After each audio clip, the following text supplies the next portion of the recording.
what I think of as Dexter's more rigid commitment to who he is and who he isn't. It felt like Dexter got transported into some sort of twisted superhero movie. I consider my own relationship with my father when I think of Dexter's relationship to Harry, of course. It really gave a freshness and a new flavor to the story we were telling in a way that only a city like New York could. And maybe there is only one city like New York. It's New York.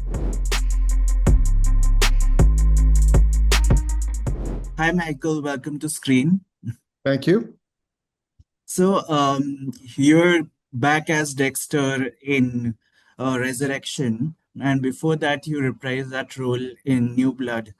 Between both, there has been Dexter Original Sin, which is a prequel series that you've obviously voiced. You've been the narrator. You've played the inner voice of Dexter. So, how did that experience of playing Dexter's inner voice help you going into Resurrection? Well, I think Dexter's origin story and those early years are things that the show has alluded to and things I've certainly thought about imaginatively as an actor, but to have a chance to spend time with those scripts and that show and do the voiceover, it just gave sort of fully fleshed out color to what had been maybe a notion or an outline or a line drawing. So it was really helpful to spend time thinking about uh, in detail that I hadn't before the origin story of the character. It was I think really good preparation for the return, and I think it, for audiences who spent time with it, enriches their experience of the character in the present tense. Right. So the setting in Resurrection is New York, which is quite a departure from Miami from previous seasons, and from Iron Lake. It's neither cold nor summery. But so how does the New York City setting add certain kind of texture to the show? What does it add new to the proceedings? I think it's a new place to hide in plain sight.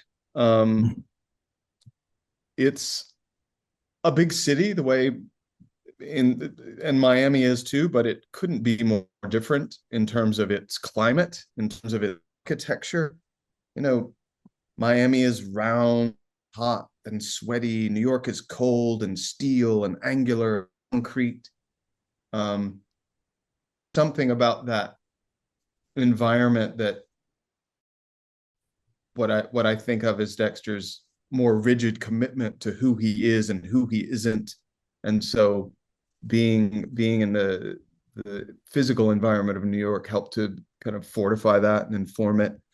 It's also a place where many people congregate, and so there are maybe there's an increasing likelihood that Dexter will encounter formidable and worthy victims.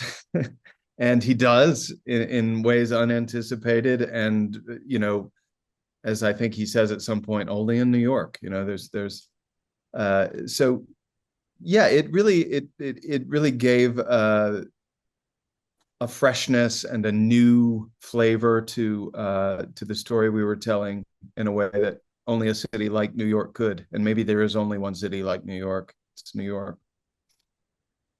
Yeah, and there's Peter Dinklage who has kind of assembling all the assassins in the city. There's you, there's Neil Patrick Harris, there are many others. Uma Thurman is by his side, who's the OG assassin Yeah, from Kill Bill days. So how was the so it's like your own intercontinental hotel yeah, from John Wick. So how was that like? yeah. It was amazing. I mean, day I got on set with all of those actors, that assembly of unsavory superhero. I mean, it felt like Dexter got transported into some sort of twisted superhero movie.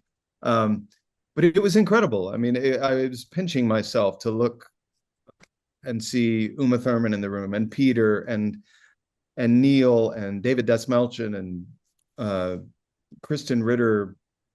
Eric Stone Street, just an incredible ensemble of fantastic actors and very different actors, all of whom seem to be relishing the chance to exist in this heightened, crazy world. It was very gratifying to us that we were able to attract people of this caliber to join us. Um, and yeah, it was a blast. I mean, it was I think one of the most the richest sort of ensemble casts I've ever been a part of. Yeah. Finally, since you lost your dad at an early age, uh, Mm-hmm. is there something that Michael sees of himself in Dexter's son, in Harrison? Like, what's your take on that relationship Yeah, I mean, vis-a-vis yours? I feel like there have been sort of father-son dynamics at play in a lot of the work I've done, and certainly in Dexter.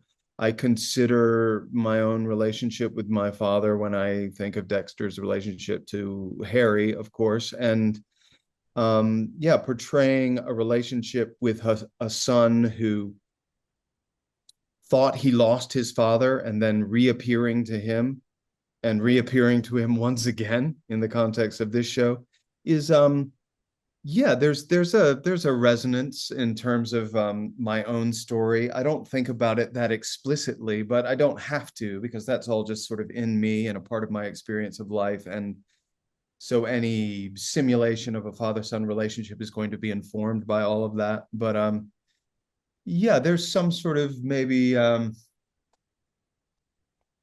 soothing therapeutic element to engaging in this ritual where I'm telling this fictional story about a father and son, considering my own relationship with my very much internalized, absent from this earth father. But so yeah, that's all in the mix. Yeah. Looking forward to it. Thank you so much for Yeah, your thank time. you too.